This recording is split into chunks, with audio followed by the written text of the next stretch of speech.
the right cover.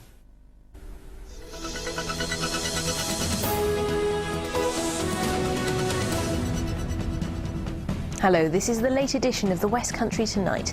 The headlines this evening. Despite protests by parents and pupils, politicians have voted to close a school in Bath. It's the most amazing school, honestly. The amount of opportunities I've been given are just unbelievable.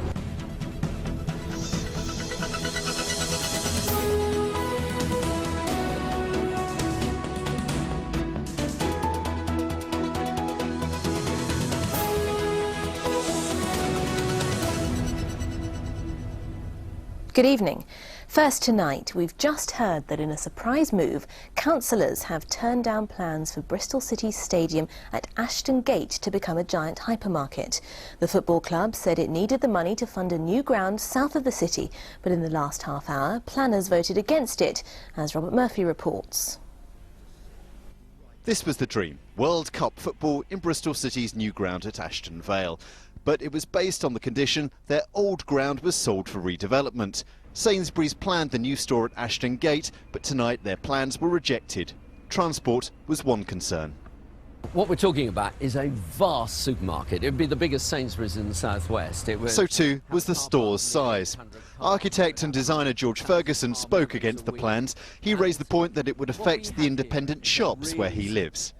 That's the nature of business, isn't it? No, the big boys win.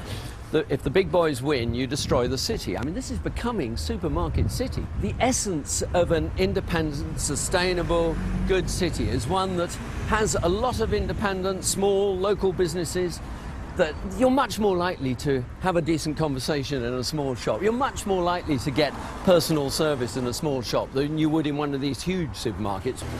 Tonight, traders were celebrating. Earlier, they described their fears if it were approved. There's a limit to how much we can up our game to compete with them, because if they have everything under one roof at the same time, then we are going to lose customers to them that way. What now for Ashton Gate? Well, Sainsbury's can appeal the decision and it could go to a public inquiry. Bristol City's move from its old home is in doubt, but shop owners here are breathing a sigh of relief. Robert Murphy in Bristol for the West Country Tonight. People Power has failed to save a school from closure tonight. Councillors in Bath voted to shut a school south of the city. There will still be a consultation, but many believe its future is doomed. Claire Satchwell reports. Save our school! Save our school! They showed passion, persuasion and persistence, but it didn't pay off. The writing was on the placards. Tonight, the writing's on the wall. The mood changed from determination to despair. It's the most amazing school, honestly. The amount of opportunities I've been given are just unbelievable. In this school, all the teachers care about everyone and they're all just there for you. As I said, top 5% for value added. Says it all. One of the best in the country. I don't understand. It doesn't make any sense. It may be good, but it's only half full. And the council has problems with empty desks in other schools. So they say they need to close one. We just haven't got the pupils for 7 secondary schools, and it doesn't make any sense to keep running small-scale secondary schools that are not viable. Decisions were taken over other undersubscribed schools. St Mark's will merge with another college. Oldfield Governors will vote to change from being all-girl to co-educational. But Culverhay's closure was the toughest call. Closure is not guaranteed. There is now going to be a process of consultation on whether Culverhay is to close. And I still believe that we have time to continue to articulate the school's case clearly and cogently and rationally as we can. We don't and never have done bitterness and rancour at Culverhay. That's one of the really pleasing aspects of the school, I think. Now parents and pupils are preparing to travel to class. It could be an hour, it could be anything like that, because the bus services aren't that fantastic. So it could take an age, and if they've not got a lot of money, which the ones Culverhay pupils, and they're not going to be able to afford the bus fare, so I don't know how you work that one out. They'll fight some more, but it appears for Culverhay School, time is running out. Claire Satchwell for the West Country Tonight. Well, staying with the subject of school cuts, a preschool near Taunton will close because there aren't enough new pupils. Stoke St Mary Preschool, which opened in 1974, has had its funding cut by the government. Parents started a campaign but didn't manage to sign up the 30 new children needed to keep it open. A man's been arrested on suspicion of attempted murder after a shooting in Gloucester. A 24-year-old man was shot and injured outside a house in the Matson area of the city nearly 2 weeks ago. 2 other men questioned on suspicion of assisting an offender have been released on bail.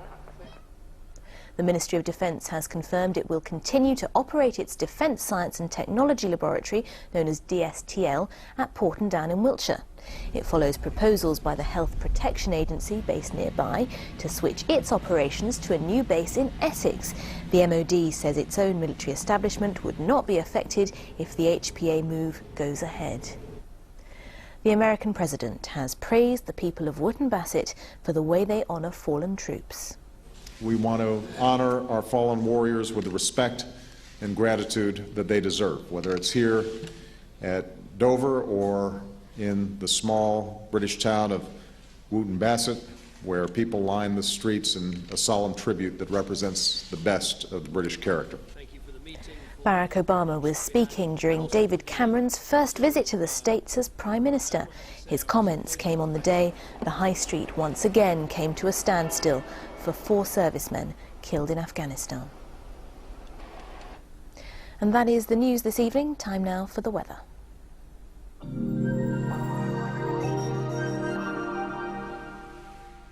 ITV West Regional Weather. Sponsored by Braces Bread. Enough said. Well, most of the really heavy showers stayed out to the west today, but there were 1 or 2 outbreaks of rain. Tomorrow, they're more likely to ratchet up in intensity, a fresher feel to the day, though.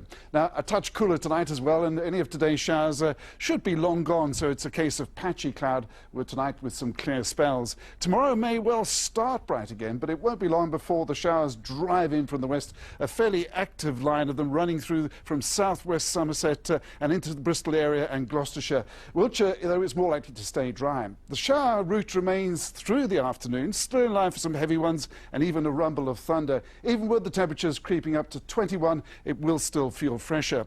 High pressure then starts working in our favour. Dry on Friday, quite a lot of cloud around the coastline though. A weak frontal system introduces on Saturday a residue of cloud, and while it will be murky on the coast on Sunday, it will be generally brighter. Good night. Sponsored by Braces Bread. Enough said.